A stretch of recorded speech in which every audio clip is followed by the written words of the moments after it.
My name is Barrett Brown. I'm the founder of Project PM. Project PM is a distributed think tank intent on improving problems of information flow in various contexts. In the beginning of 2011, we'll be releasing two different software networks. One of these will consist of individuals, one will consist of blogs. Both of these will operate under the similar schematic that I designed earlier this year for the purpose.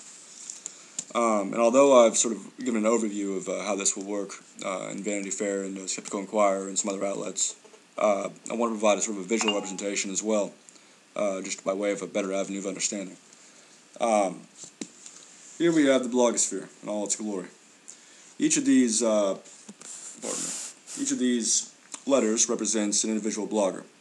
Now we begin with a collection of bloggers that we've handpicked. That won't be the rule for how it works afterwards, but we start with several bloggers that we've chosen based on their track record of intellectual honesty, of competence, their tendency to latch on to stories early that are important before others have. Basically just people who fulfill the requirements that one might, or the characteristics that one might hope to see from more bloggers, but which we obviously don't. So having picked these first few bloggers, A, B, C, and D, we give them the widget. The widget connects them to each other. They're all connected at first here, these four bloggers. Now, each time one of these bloggers, let's say blogger A, writes a post which he considers to be of particular value, which demands a greater readership, he has the option of pressing a little button on his widget. And doing so will push forward that story. We use the term push, in this case. We'll push it to each of these other bloggers in the network. So they'll have it. And if each of those in turn decide that it's worth readership, they'll push another little button which will display it on their blog. Otherwise, they can just display it on their widget. Or the alternative is they can just push another button which will mean it won't display at all if they decide it's not really worth for the readership. Now, each of these bloggers, just as those who will be added to the network perpetually afterwards, has the option of bringing in more bloggers to whom they'll be connected at first. So let's say blogger C is very fond of blogger E and F and brings them in. E and F are now connected to blogger C. And, each of them likewise can bring in more bloggers. F brings in H, for instance. So now what happens is, let's say again that A writes a good blog post, and he sends it to B, D, and C by pushing his little widget button. And C, for instance, likes it and thinks it demands more readership, so he pushes his button in turn. Then it goes to F, and it goes to E, because those are the ones to whom he's connected. And then F can send it along to H if he wants. Now, and again, if A writes something that turns out that C doesn't like, C won't push it forward, and it'll just end there. Now, again, the bloggers network expands automatically without any sort of central direction. So D brings in G, and they're all bringing in their little blogger friends, etc. And meanwhile, someone who's brought in elsewhere in the network can also, if they both agree, can form a connection to people elsewhere in the network. So I connects to B after having been brought in by D's little buddy G. So the network sort of takes the form of a web, with although of course sometimes it's a form of a line, because maybe K is brought in, he's not really interested in connecting to anybody else, yada yada. So you have various forms and structures developing procedurally.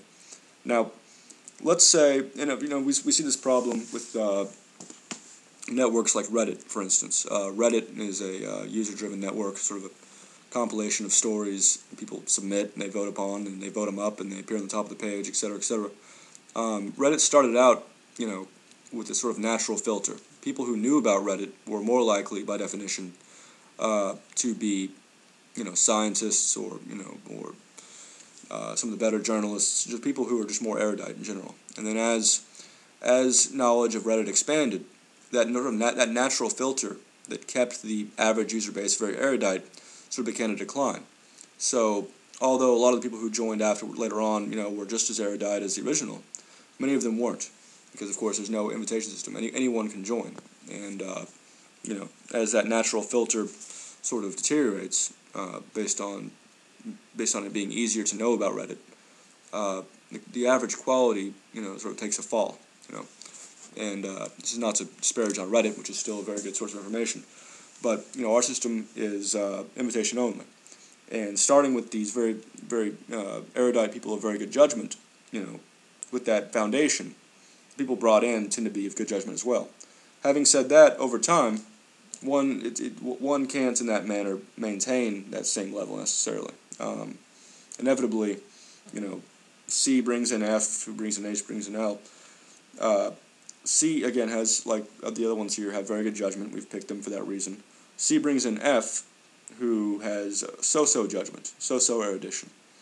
F brings in H, who has very bad erudition. Now, H is now in the network, with all the rights and abilities of everyone else in the network. So let's say H starts writing nonsense blogs and pushing them forward through his widget. And they go to L, who he's brought in, and probably is a douchebag as well, and they go to F. Now, so in some instance, let's say H writes a post about how Barack Obama was probably born in Tehran and the White House hasn't proved otherwise. And that goes back to F here. And F, being of so-so judgment, may or may not push that forward, to people he's connected to back in the network. If he does push it forward, it goes back to C here. And C, being of good judgment, is probably going to decline and be like, this is nonsense, I'm not going to push it forward. So it just ends there. It doesn't really affect the network. It doesn't flow in and waste everybody's time, and otherwise lower the quality of what's being shifted around in general in terms of posts. But if F, so F sent it to C and C didn't like it. It didn't push forward. In fact, at this point, C might decide that it was a mistake to bring in F because F is sending this nonsense, so he might dissolve the connection. But let's say he doesn't. So over here, H is sending his nonsense over to L and to F, and F is half the time he's sending along, half the time he's not. But that information is being sort of regionalized in this part of the network, this sort of compromised part of the network. But it's not really getting into the main network. So no matter how many people H brings in, his other little douchebag blogger friends, blah blah. I skipped some letters, but anyway. No matter what's going on over here, it doesn't really affect what's going on over here for the most part. Now, contrarily, let's say that over here, D brought in G, and G brought in J. This is very hard to do, looking in a reflection. And let's say K here is very erudite, and his stuff is very, very worthwhile. He pushes his stuff to J, who likes it, to G, blah blah. But that takes time. And as the network expands, you're going to have a lot of structures whereby, it's going to take time for something important and possibly, time sensitive to get into the network. It's, elsewhere in the network and get perpetuated widely. So we solved that problem by giving a chance, a 1 in 20 chance, for every blog post that's pushed forward, every time it's pushed forward, to appear randomly elsewhere in the network. So that way, K, he has his other connections perhaps, forgot all the letters. There we go. To N. Wow, that's a bad N. And that's being sent along, and each time, has a chance of appearing elsewhere over here with B and D or I or whatever, and then thus getting pushed forward around, exponentially. Even if I'm using the word exponentially correct, which I'm probably not. So that solves that problem of regionalization. Now, you might object to this point, naturally, that if there's a chance for those good posts elsewhere in the network to be sent around randomly and therefore be perpetuated, same thing will happen with these lousy posts by H and his little buddies O, L, and M. Now that's true. It might, those bad posts might appear in D's little widget, but D just has to push the delete key. You just ignore it. So although that's kind of an inconvenience, it's a necessity if we want to make sure that regionalization doesn't occur. Because anyway, a bad piece that gets randomly pushed elsewhere in the network is very, very unlikely to be pushed elsewhere among the quality contributors. It might appear in some other sort of paragon, some sort of little region of terribleness somewhere else, and they might like it. But as far as the ones who are important, it's getting stopped as soon as it gets sent over there. So this system altogether allows for sort of a human filter that encourages good information to be sent around and discourages useless information.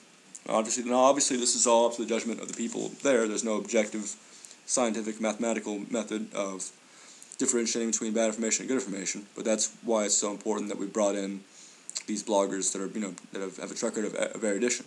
This is not a content ideological neutral network. I mean, obviously we're choosing these bloggers based on our own litmus tests, and we're skeptics and scientists and journalists of a certain sort and of certain thinking, and obviously those who would prefer to set up a creationist network can do so.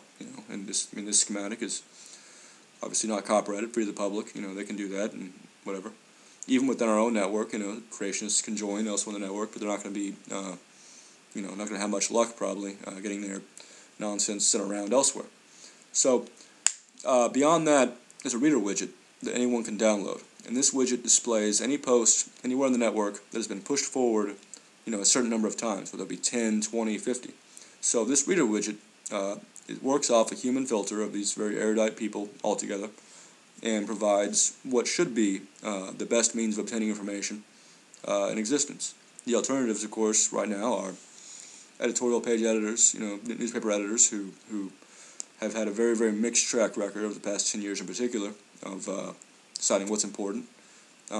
You have Meme-a-Random, which operates as sort of an algorithm that displays, whatever's being linked to most. There's no way of determining how good it is. So you go to Meme-a-Random and you see Jim Hoft has a big post, and that's what you see, and Jim Hoft's obviously an idiot, so, but you also see good stuff by Glenn Greenwald there, but it's all, again, it's very, very haphazard. So, at this point, this schematic would appear to be superior to what's in existence right now. And like I said, there's more details to it. There's obviously more objections one can think of, and I'll try to address those. I've addressed some elsewhere. But this video should be accompanied by, or should link to more information on what we're doing. Again, like I said, this will be coming out sometime beginning of 2011, the first half of that year. And anyone who has any questions can email me at bariticus@gmail.com. That's BARRITICUS@gmail.com. Or look up Project PM. We're still recruiting members to help administrate this, because in addition to what I've showed you here, we also have the other network made up of individuals, and we have a lot going on in that, perhaps more going on than this blogger network. And we've established a few sub-projects already, such as the Science Journalism Project, which combines, matches scientists and journalists in order to encourage the production of improved science journalism to be published in the mainstream publications and newspapers and what have you. But anyway, so we were up to a lot, and if you want more information, would you like to join or just sit in on a meeting, just let me know. Anyway, that's the schematic. I hope you all found that very exciting and interesting. I certainly did. I'm excited.